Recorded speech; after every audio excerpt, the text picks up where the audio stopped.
எல்லாருக்கும் வணக்கம். மீண்டும் நான் உங்கள் மனநலம் விரும்பும் ஃபிலோமினா அர்னால்டு. இன்னைக்கு என்னுடைய topic social media on mental health. செல்ஃபோனை பார்த்து பார்த்து தலையே கெட்டு போச்சு.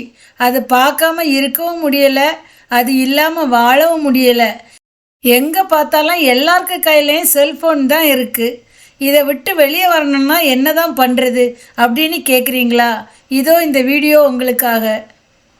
அவசரமான இந்த உலகத்தில் எதுக்கு டைம் இருக்கோ இல்லையோ, எல்லாருமே ஆண்டவரை தேடுற அதிகாலை நேரம் முதல் ராத்திரி அசதியாக தூங்குற நேரம் வரைக்கும் செல்ஃபோன், கம்ப்யூட்டர், லேப்டாப்னு எதையோ ஒன்றை கையில் வச்சுட்டு TikTok, Facebook, Twitter, WhatsApp, Instagram, YouTube, Pinterest, Snapchat, LinkedIn, messenger, Quora அப்படின்னு சொல்லிட்டு ஏதோ ஒரு பிளாட்ஃபார்மை நம்ம யூஸ் பண்ணிகிட்டே இருக்கிறோம். இதை யூஸ் பண்ணுற நேரங்களில் எவ்வளோ தப்பு பண்ணுறோம், எவ்வளோ பாவம் பண்ணுறோம் அப்படின்றத ஒருத்தரும் நம்ம உணர்றதில்ல. எங்கே பார்த்தாலும் online class, online training, online business, online shopping, online payment, online music, online chat, online podcast, online entertainment, இப்படி ஆன்லைன் மூலமாக பல காரியங்களில் செய்கிறதுல யாரும் விதிவிலக்கு இல்லை. சோஷியல் மீடியா ஹியூமனிட்டிக்கு லைஃப்பை எவ்வளோ ஈஸியராக பண்ணி கொடுக்குதோ அந்த அளவுக்கு சோஷியல் மீடியாக்குள்ளே அடிமையானவங்களுக்கு வாழ்க்கை ரொம்பவுமே செதஞ்சு சின்ன பின்னமாக மாறிடுது. தகுந்த முறையில் ப்ராப்பராக பிரயோஜனமாக பயன்படுத்துகிறவங்களுக்கு அவங்களோட லைஃப்பையே ஒரு நல்ல ஐடென்டிட்டி கொடுத்து ஷேப் பண்ணவும் செய்யுது. ஆனால் இதை மிஸ்யூஸ் பண்ணுறதும் ஓவர் யூஸ் பண்ணுறதும் அடிக்ஷன்ஸை உண்டு பண்ணுது. அதனால் சின்னவங்க முதல்ல பெரியவங்க வரைக்கும் அவங்கவுங்க ஏஜ் குரூப்புக்கு தகுந்த மாதிரி நிறைய ப்ராப்ளம்ஸை ஃபேஸ் பண்ண வேண்டியதாகுது. அது ஃபிசிக்கல் ப்ராப்ளமாக இருக்கலாம், சோஷியல் ப்ராப்ளமாக இருக்கலாம், மென்டல் ப்ராப்ளமாக இருக்கலாம், எமோஷ்னல் ப்ராப்ளமாகவும் இருக்கலாம். சோஷியல் மீடியா ஒரு ரீஇன்ஃபோர்ஸர் மாதிரி. சோஷியல் மீடியா ஏன் ஒரு ரீஇன்ஃபோர்ஸர் அப்படின்னு சொல்கிறேன்னா, நீங்கள் செல்ஃபோன் மூலமாகவோ கம்ப்யூட்டர் மூலமாகவோ எந்த ஒரு பிளாட்ஃபார்ம் ஆனாலும் சரி, அதில் நீங்கள் எதை பார்த்துட்டு இருந்தாலும் உங்கள் பிரெயினில் டோபமின் சொல்லக்கூடிய ஒரு ஃபீல் குட் கெமிக்கல் நீங்கள் பார்க்குற எல்லாத்தையுமே ப்ளஷரபிள் ஆக்டிவிட்டீஸாக மாற்றி திரும்ப திரும்ப செய்ய தூண்டும். சமூக ஊடகங்கள் மக்களை இன்ஸ்பயர் பண்ணுது, ஸ்டிமுலேட் பண்ணுது, ரீஇன்ஃபோர்ஸ் பண்ணுது. அதனால இங்கே ஒரு டிபெண்டன்சி க்ரியேட் ஆகுது. இந்த டிபெண்டன்சி தான் அவங்கள வெளியே வர விடாமல் கண்ட்ரோல் பண்ணி அதுக்குள்ளே சார்ந்து வாழ வைக்குது. இந்த டிபெண்டன்சி ஒரு போதை மருந்துக்கு அடிமைப்பட்டவங்களை போல் நாளுக்கு நாள் சோஷியல் மீடியாவை யூஸ் பண்ணுற டைமை அதிகரிக்க பண்ணிக்கிட்டே இருக்கும். அது இல்லாட்டி அவங்களால ஒன்றுமே செய்ய முடியாது. அதாவது அவங்களுக்கு வாழ்க்கையே அதுதான் அப்படின்ற ஒரு சூழ்நிலைக்கு அவங்க ஆயிடுறாங்க. இதைத்தான் நம்ம சோஷியல் மீடியா அடிக்ஷன்னு சொல்கிறோம். இது ஒவ்வொருத்தருடைய வாழ்க்கை முறையையும் ப்ரொடக்டிவிட்டியையும் டே டு டே லைஃப்பில் அவங்க செய்யக்கூடிய ஃபங்க்ஷனையும் பாதிக்குது. சமூக ஊடகங்களுடைய அடிக்ஷன்ஸ் மது மற்றும் போதை வஸ்துக்களின் அடிமைத்தனத்துக்கு ஈக்குவலாக இருக்குது. காரணம், அது ஒரு ஹேபிட்டாக ஃபார்ம் ஆகி நம்ம என்ன செய்யணும்னு நினச்சோமோ அதை ரீச் பண்ணுற வரைக்கும் அது விடுறதில்ல. சோஷியல் மீடியா இன்றைக்கி எல்லாருடைய வாழ்க்கையிலையும் முதல் இடத்த பிடிச்சி வச்சிருக்கு. அதனால தான் கம்ப்யூட்டர்லேயோ ஸ்மார்ட் ஃபோன்லேயோ எதையோ ஒன்று பண்ணாமல் இருந்தால் போர் அடிக்குதுன்னு எல்லாரும் சொல்ல ஆரம்பிச்சிட்டாங்க. சோஷியல் மீடியானால் நிறைய ஹெல்த் ப்ராப்ளம்ஸ் வருது. லைக் ஃபிசிக்கல் ப்ராப்ளம்ஸ்னு பார்த்தோம்னா musculoskeletal problem like muscle pain, neck pain, eye strain, decreased physical activity, disturbed sleep pattern, பாடி image issues, sedentary life style, இந்த மாதிரி நிறைய இருக்குது. இதை தவிர நிறைய மென்டல் ஹெல்த் ப்ராப்ளம்ஸும் இருக்குது. அதையும் நான் ஒன்று ஒன்றா எக்ஸ்பிளைன் பண்ண போகிறேன். சோஷியல் மீடியாவில் டீப்பாக உள்ளே போகிறவங்க அவங்க எந்த உலகத்தில் இருக்கிறன்றதே மறந்து ரியல் வேர்ல்டை விட்டு ஒரு விர்ச்சுவல் வேர்ல்டுக்குள்ளே என்ட்ராயிடுறாங்க. நீங்கள் வச்சுருக்கிற சோஷியல் மீடியா பிளாட்ஃபார்ம்ஸில் யாரை உங்கள் மென்டராக வச்சுருக்கிறீங்க அல்லது யாரை உங்களுடைய ரோல் மாடலாக யூஸ் பண்ணுறீங்க அப்படின்றதுல ரொம்ப கவனமாக இருக்கணும். சோஷியல் மீடியானால் நம்முடைய டைம் எல்லாம் வேஸ்ட் ஆகுது. சிலர் சோஷியல் மீடியாவில் எல்லா பிளாட்ஃபார்மில் உள்ள ஸ்டோரிஸ், ஃபீட்ஸ் எல்லாத்தையும் அப்டேட்டாக வச்சுக்கணுன்றதுக்காக க்யூரியஸாக எல்லா நேரமும் அதே பார்த்து ப்ரீ ஆக்குப்பைடாகவே இருப்பாங்க. அதனால் எவ்வளவோ ப்ரெஷியஸ் அண்ட் வேல்யூபிள் டைம்ஸை நம்ம தேவையில்லாததெல்லாம் பார்த்து வேஸ்ட் பண்ணிகிட்ருக்குறோம். ஆஃபீஸில் ஒர்க் பண்ணிகிட்ருக்கும்போதோ அல்லது ஏதாச்சும் ஒரு வேலையை கான்ஸ்டண்ட்டாக செஞ்சிட்ருக்கும்போதோ கண்டினியூஸாக நோட்டிஃபிகேஷன்ஸ் வரும்போது நம்முடைய ஃபோக்கஸ் வேறு இடத்துக்கு சிதறடிக்கப்படுது. இது ஒரு ஆங்ஸைட்டியை க்ரியேட் பண்ணும்.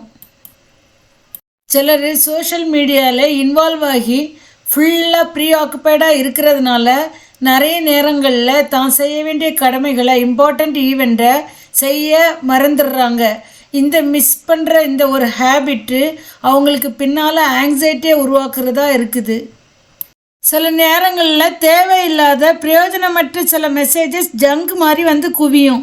இதை அழிக்கிறதுக்குள்ளே ஒரு வழி ஆயிடுவோம். சில நல்ல மெசேஜஸை இடையில தேடி பார்க்குறதுக்கு தொடங்கி ரொம்ப எக்ஸாஸ்ட் ஆகி கடைசியில் எதை பார்க்குறது எதை விடுறதுன்ற ஒரே குழப்பமாக தான் இருக்கும். இதில் இம்பார்ட்டண்ட் மெசேஜஸ் நிறைய நம்ம மிஸ் பண்ணிடுறோம். என்ன தான் நம்ம தேடுற இன்ஃபர்மேஷன் டைவர்ட் ஆகக்கூடாது, லிமிட்டடாக இருக்கணும் அப்படின்னு சொல்லிட்டு ஆல்கரிதம் செட் பண்ணி இருந்தாலும் எக்ஸசிவ் இன்ஃபர்மேஷன் ரிசீவ் பண்ணும்போது அதுவும் சில இன்ஃபர்மேஷன்ஸ் ரொம்ப இன்டென்சிவாகவும் டீல் பண்ணுறதுக்கு ரொம்ப ஹார்டாகவும் இருக்கிறதுனால ஓவர்ஹெல்ம் ஆகி சில நேரங்களில் பாடிலி இஷ்யூஸ் ஸ்டார்ட் ஆகுது. சில நேரங்களில் அதுவே மிஸ்இன்ஃபர்மேஷனாக இருக்குமா இல்லை ஃபேக் நியூஸாக இருக்குமா அப்படின்ற குழப்பத்தையும் உண்டு பண்ணுது. சோஷியல் மீடியானால் வரக்கூடிய ஸ்டிமுலேஷனை கண்ட்ரோல் பண்ணணுன்னா கட்டாயம் ஒரு ஸ்பெசிஃபிக் டைம் செட் பண்ணணும். அப்போ தான் நீங்கள் பண்ணுற டாஸ்கில் ஃபோக்கஸ் பண்ண முடியும். சோஷியல் மீடியா மூலமாக எதையுமே செய்யாமல் இருக்கக்கூடிய ஒரு சைலன்ஸ் டைமை கடைபிடிக்க ஆரம்பிக்கணும். சோஷியல் மீடியாவை பயன்படுத்துறதுனால நம்முடைய பிஹேவியர் எதுனா சேஞ்ச் ஆகுதா? போர் அடிக்கும்போது மட்டும்தான் ஃபோனை யூஸ் பண்ணுறோமா அல்லது மற்ற நேரங்கள்லே நம்ம யூஸ் பண்ண துடிக்கிறோமா? ஒரு நாளைக்கு எவ்வளோ டைம் அதில் ஸ்பெண்ட் பண்ணுறோம்? அது நம்மளை எப்படி ஃபீல் பண்ண வைக்குது? இதை எல்லாத்தையும் நம்ம கருத்தில் கொண்டு நம்மளையே செல்ஃப் அவேர்னஸ் உருவாக்கி கண்ட்ரோல் பண்ண கற்றுக்கணும்.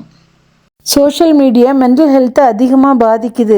அதனால தான் இப்போ இருக்கிற எல்லா டாப்பிக்லேயும் பலரையும் கவரக்கூடிய வகையில் இது ஒரு ஹாட் டாப்பிக்காக வலம் வந்துட்டுருக்கு. இப்போ இருக்கிற கரண்ட் ஜென்ரேஷனில் அதிக அளவு டிப்ரெஷனுக்கு முதல் காரணமாக இருக்கிறது இந்த சோஷியல் மீடியா தான். ஒரு சிலர் பாப்புலரிட்டிக்காகவே சோஷியல் மீடியா யூஸ் பண்ணுறாங்க. அவங்க தான் அச்சீவ் பண்ணலான்னு நினச்ச அளவுக்கு அந்த கேப்பபிலிட்டி இல்லாமல் போனாலோ அல்லது நெகட்டிவ் கமெண்ட்ஸ் கிரிட்டிசிசம் இதனால் அவங்க பாதிக்கப்பட்டாலோ அல்லது அவங்க எக்ஸ்பெக்ட் பண்ண அளவுக்கு லைக்ஸ் கிடைக்காம கொஞ்சம் லைக்ஸ் கிடைச்சாலோ மற்றவங்கள போல தன்னால் அச்சீவ் பண்ண முடியாத சூழ்நிலை வரும்போது மனம் பாதிக்கப்பட்டு low self esteem and inadequate ஃபீலிங்கில் அஃபெக்ட் ஆகுறாங்க. இதுக்கு காரணம் அவங்க தன்னை விட அதிகமான லெவலில் அச்சீவ் பண்ணுறவங்களோட கம்பேர் பண்ணுறது தான். அதுக்கு பதிலாக அவங்க தன்னை விட லோவாக இருக்கிறவங்க கூட கம்பேர் பண்ணால் இந்த ப்ராப்ளம் சால்வ் ஆகும். நிறைய டீன்ஸ் என்ன தப்பு பண்ணுறாங்கன்னா சோஷியல் மீடியாவில் செலிப்ரிட்டிஸ் அப்புறமா மாடல்ஸ் அவங்க எல்லாம் ரொம்ப எக்ஸ்பென்சிவ் ட்ரெஸ் போட்டுட்டு அவங்களுடைய பாடி இமேஜை காமிக்கும்போது தாங்களும் அவங்கள போல் ஆகணும்னு ஆசைப்படுறாங்க. அதே போல் அவங்களோட கம்பேர் பண்ணவும் ஆரம்பிச்சிடுறாங்க. அவங்கள ஃபாலோ பண்ணுறதுக்கும் அவங்களோட கனெக்ஷன்ஸ் வச்சுக்கவும் விரும்புகிறாங்க. ரியல் லைஃப்பில் அவங்கள போல் இவங்க மாற முடியாது அப்படின்றத இவங்க நம்புறதில்ல. அது மட்டும் இல்லை, இதுதான் வாழ்க்கை, இப்படி தான் நம்மளும் வாழணும் அப்படின்னு ஒரு லெவலுக்கு போய் இறங்கிடுறாங்க. அதனால் இந்த நெகட்டிவ் ஃபீலிங்ஸ் அவங்கள பாதிக்கும். சோஷியல் மீடியானால் ஏற்படக்கூடிய இன்னொரு மென்டல் ஹெல்த் ப்ராப்ளம் என்னன்னா லோன்லினஸ். சோஷியல் மீடியா சிலருடைய சுய மரியாதையை குறைச்சி காட்டுறதாகவும் தன்னுடைய தரம் போதுமான அளவுக்கு இல்லைன்றத உணர வைக்கிறதாகவும் கருதி பலரும் இதனால் பாதிக்கப்படுறாங்க. இதுவும் ஒரு முக்கியமான மென்டல் ஹெல்த் ப்ராப்ளம் தான். அடுத்த ப்ராப்ளம் என்னென்னா தூக்கமின்மை. சிலர் தூங்க போன பிறகும் நோட்டிஃபிகேஷன்ஸ் வரும்போது டெம்ப்ட் ஆகி அதை எடுக்கிறதுக்காக எழுந்துக்குவாங்க. அதனால அவங்களுடைய தூக்கமும் டிஸ்டர்ப் ஆகும். தூக்கம் கெடும்போது அவங்களுடைய ரொட்டீன் ஃபங்க்ஷன்ஸை ப்ராப்பராக செய்ய முடியாது. அதனால அவங்க ப்ரொடக்டிவிட்டி கம்மியாகும். சோஷியல் மீடியாவை யூஸ் பண்ணுற ஒவ்வொருத்தரும் தனக்கு ஒரு ஸ்பை இருக்கிறாங்கன்றத ஒரு நாளும் மறந்து போகக்கூடாது. இன்னொரு பிரச்சனை என்னென்னா சைபர் ஹராஸ்மெண்ட். இந்த பிரச்சனை பொதுவாக அடல்ட்ஸுக்கு நிறைய வரும். இதில் நமக்கு தெரியாத, நம்ம இதுவரையும் பார்த்துராத சில நபர்கள் ஃப்ரெண்ட்ஸ் ரிக்வெஸ்ட் கொடுத்து சேட் பண்ண ஆரம்பிப்பாங்க. அதுக்கப்புறம் நம்ம இன்ஃபர்மேஷனை எடுத்து சோஷியல் மீடியாவில் போஸ்ட் பண்ணி நமக்கு எதிராகவே பெயரையும் பாப்புலாரிட்டியும் கெடுக்கிற மாதிரி தப்பான விஷயங்களை போஸ்ட் பண்ணுவாங்க. இதை பொறாமைனாலையும் பியர் ப்ரெஷர்னாலையும் ரிவெஞ்ச் எடுக்கிறதுக்காகவும் சிம்பதி இல்லாதவங்களும் எம்பத்தி இல்லாதவங்களும் சிலர் இதை செய்கிறாங்க. சிலர் காசு பிடுங்கிறதுக்காகவும் ஃபன்னுக்காகவும் கூட இதை பண்ணுறாங்க. இதனாலேயும் பலருடைய மனநிலை பாதிக்கப்படும். சோஷியல் மீடியாவில் டெலிபரேட்டாக சில ஃபால்ஸ் இன்ஃபர்மேஷனும் ஃபேக் நியூஸும் போடுவாங்க. ரிலிஜியன், ஹெல்த் இதை பற்றி நிறைய ஃபேக் நியூஸ் போடுவாங்க. ஃபார் எக்ஸாம்பிள், செலிபிரிட்டியோ அல்லது ஒரு ஃபேமஸ் பர்சனோ ஆக்சிடெண்ட்டில் இறந்துட்டாங்க அப்படின்னு ஒரு ஃபேக் நியூஸ் அனுப்புவாங்க. அது ஒரு சென்சிட்டிவான விஷயமானதுனால எல்லாருமே க்யூரியஸாக அதை பார்த்து வாசிப்பாங்க. அதில் வர அட்வர்டைஸ்மெண்ட்டை வச்சு நல்லா பணம் சம்பாதிப்பாங்க. இதனாலேயும் பலருடைய மனநிலை பாதிக்கப்படும். அதனால் சோஷியல் மீடியாவில் எந்த ப்ரூஃபும் இல்லாமல் யார் எதை சொன்னாலும் ஈஸியாக நம்பவும் கூடாது. எதை வாசித்தாலும் அப்படியே அப்ளை பண்ணவும் கூடாது. அடுத்தது ஒரு முக்கியமான பாதிப்பு என்னென்னா சைபர் புல்லியிங். இது இப்போ உள்ள காலத்தில் இது ரொம்ப காமனாக இருக்குது. நேருக்கு நேர் ஒருத்தரை தாக்குறதை விட இந்த சோஷியல் மீடியா மூலமாக அதிகமாக தாக்க ஆரம்பிச்சிட்டாங்க. குறி வச்சியே ஒருத்தரை தாக்குறது, அவங்கள த்ரெட்டன் பண்ணுறது, அதெல்லாம் எமோஷ்னலாகவும் மென்டலாகவும் பாதிக்கப்பட்டவங்களுக்கு ஒரு தழும்பாட்டே மாறிடுது. அதனால நிறைய பேருக்கு சூசைட் கூட கமிட் பண்ணிக்கிறாங்க. இந்த மாதிரி சூழ்நிலையில் அவங்கள ரொம்ப கவனமாக வாட்ச் பண்ணிக்கணும். சோஷியல் மீடியா ஒவ்வொருத்தருடைய பர்சனல் ப்ரைவசியையும் பாதிக்குது. சில நேரங்களில் ஒவ்வொருத்தரும் கொடுக்குற bits and pieces of personal information மற்றவங்க கையில் போகுது. அது நம்மளை அறியாமலே பல இடங்களுக்கு ஷேர் ஆகுது. அதை பலரும் மிஸ்யூஸ் பண்ண ஆரம்பிச்சிடுறாங்க. இதனால ஏகப்பட்ட ஸ்பேம் கால்ஸ் டார்ச்சர் பண்ணும். நம்முடைய இன்ஃபர்மேஷன்ஸை ராங் பீப்புள் ஸ்நாச் பண்ணுறதுக்கு இடம் கொடுக்கக்கூடாது. எந்த அளவுக்கு சோஷியல் மீடியாவில் ஃப்ரெண்ட்ஸ் இருக்கிறாங்களோ அதே மாதிரி ப்ரிடேட்டர்ஸும் நிறைய இருக்கிறாங்கன்றத தெரிஞ்சுக்கணும். சோஷியல் மீடியானால டீனேஜர்ஸ் அதிகமாக பாதிக்கப்படுறாங்க. பேரண்ட்ஸ் ஒவ்வொருத்தரும் தான் குழந்தைக்கு எப்படி சோஷியல் மீடியா நல்ல முறையில் யூஸ் பண்ணணும் அப்படின்றத ஒரு ரோல் மாடலாக இருந்து கற்றுக் கொடுக்கணும். சோஷியல் மீடியாவில் பிள்ளைங்க எதை பார்க்கணும் எதை பார்க்கக்கூடாதுன்னு பேரண்ட்ஸ் அட்வைஸ் பண்ணணும். பிள்ளைங்க எதை பார்த்துட்ருக்குறாங்கன்றதையும் பேரண்ட்ஸ் கட்டாயம் அப்சர்வ் பண்ணணும். பார்க்குற எல்லாமே ரியலிஸ்டிக்கு இல்லை. எது எல்லாம் சோஷியல் மீடியாவில் அவங்களுக்கு ஓகே, எது எல்லாம் ஓகே இல்லை அப்படின்றத தெளிவாக அவங்களுக்கு புரிய வைக்கணும்.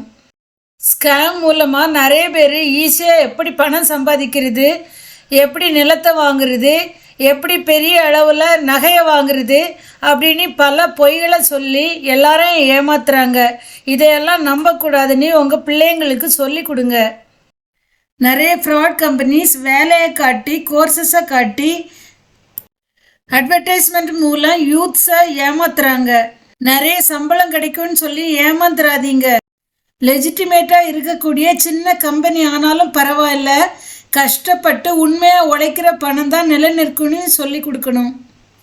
எதையுமே ஃப்ரீயாக கிடைக்குதுன்னு நம்பி ஏமாந்து போக வேண்டான்னு சொல்லி கொடுங்க. சோஷியல் மீடியானால் நல்ல டீப்பான emotional relationships and connections deprive ஆகுது. இது எதனாலன்னா ரியல் லைஃப்பில் நம்ம நேருக்கு நேர் ஒருத்தரை பார்த்து பேசுகிற அனுபவம் இல்லாமல் போயிடுது. சோஷியல் மீடியா மூலமாக ஒருத்தரோட ஒருத்தர் காண்டாக்ட் பண்ணி பேசுகிறத விட எப்போ எல்லாம் முடியுதோ அப்போ எல்லாம் ஃபேஸ் டு ஃபேஸ் பேசுகிறது தான் நல்லது. அதை தான் எல்லாருக்கும் என்கரேஜ் பண்ணுங்க. சோஷியல் மீடியாவில் பெரும்பாலும் வருகிற பல விஷயங்கள் ஆசையை காட்டி மோசம் பண்ணுறது தான்.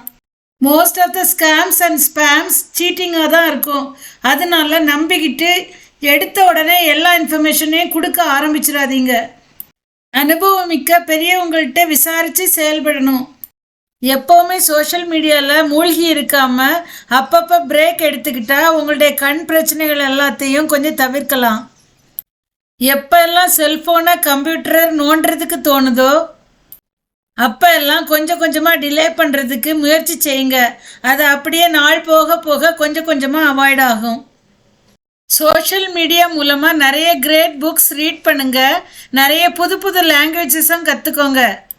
யூஸ்ஃபுல்லான ஸ்கில்ஸ் அண்ட் ஹேபிட்ஸை அடாப்ட் பண்ணுங்கள். காசிப் பண்ணுறது, ரூமர்ஸ் ஸ்ப்ரெட் பண்ணுறது, புலியிங் பண்ணுறது, இன்னொருத்தருடைய ரெப்யூட்டேஷனை ஹார்ம் பண்ணுற மாதிரி நடந்துக்கிறது, இன்சல்ட் பண்ணுறது, டைரக்டாவோ இன்டைரக்டாவோ த்ரெட் பண்ணுறது, அடுத்தவங்களை பப்ளிக் ஷேம் பண்ணுறது, இந்த மாதிரி காரியத்தில் யாரும் ஈடுபடாதீங்க. சோஷியல் மீடியா மாஸ் கம்யூனிகேஷனில் ஒரு பிரேக் த்ரூவாக இருந்தாலும் இது ஹியூமன் ரிலேஷன்ஷிப்புக்கு ஒரு த்ரெட்டாகவே தான் இருக்குது. நம்ம தான் மற்றவங்க மேலே எந்தவித ப்ரீஜுடிஸும் இல்லாமல் ஒவ்வொரு பிளாட்ஃபார்மையும் எப்படி நம்ம யூஸ் பண்ணிக்கணும், நமக்கு உபயோகமான முறையில் பயன்படுத்தணும் அப்படின்றதுல நம்ம தெளிவாக இருக்கணும். சோஷியல் மீடியாவில் பார்க்குற எல்லாமே எல்லாருக்கும் தகுதியாக இருக்காது. தகுதியானதை மட்டும் எடுத்து நியாயமாக பயன்படுத்துங்க. இந்த டாப்பிக்கு சம்பந்தமாக பைபிளில் இருந்து ஒரு வசனத்தை உங்களுக்கு வாசிக்கிறேன், கேளுங்க. எஃபிஷியன்ஸ் 5:15-16 இருக்குது. ஆனபடியினாலே நீங்கள் ஞானமற்றவர்களைப் போல நடவாமல் ஞானமுள்ளவர்களைப் போல கவனமாய் நடந்து கொள்ள பார்த்து நாட்கள் பொல்லாதவைகள் ஆனதால் காலத்தை பிரயோஜனப்படுத்தி கொள்ளுங்கள். ஸோ இனிவரும் காலங்கள் இப்படி தான் இருக்கும். நாட்களை நம்ம தான் கவனமாக பிரயோஜனப்படுத்தி கொள்ளணும். இந்த வீடியோ உங்களுக்கு பிடிச்சிருந்தா என்னுடைய எல்லா வீடியோஸையும் தொடர்ந்து பாருங்கள். மற்றவங்களுக்கும் ஷேர் பண்ணுங்கள், சப்ஸ்கிரைப் பண்ணுங்கள். தேங்க்யூ ஃபார் வாட்சிங்.